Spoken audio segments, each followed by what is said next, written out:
Ayak divanı, sözleri aşiretlerin.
Hakim hakkı kesenmese adalet divan demeyi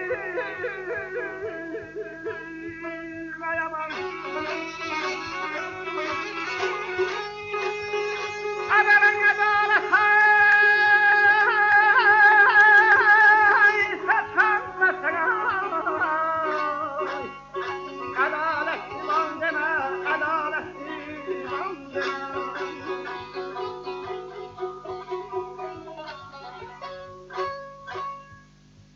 Dəli könül havalanır, hər yetənə can demə. Gül çiçəyi açılmayan bağa gülüstan demə. İnsaf eylə, gözlərinlə gördüyümü düz danış. Hakim haqqı seçənməsə, ədalət divan demə.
Bizden qabaq bu dünyaya gelen canlar bəs hanı?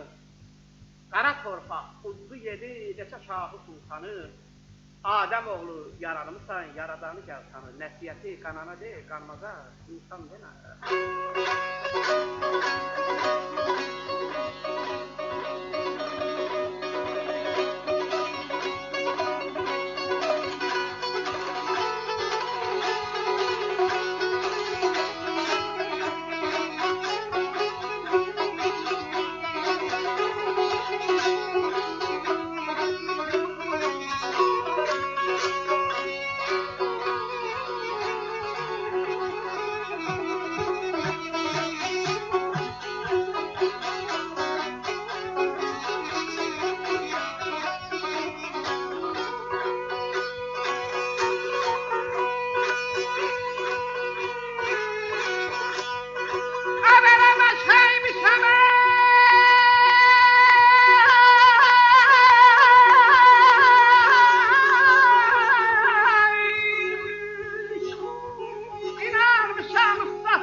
Müslüman demeyin.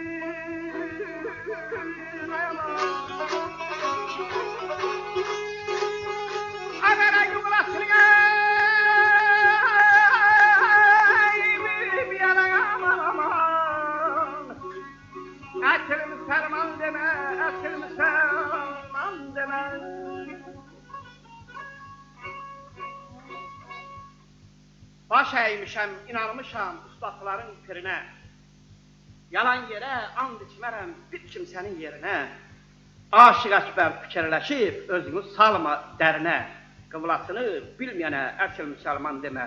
Bizim qıblamız, bizim böyüyümüz, bizim böyük yaradanımız, bizim ağsaqqallarımızdır, ustadlarımızdır. Buna görə də bu şeir bax belə təqdir.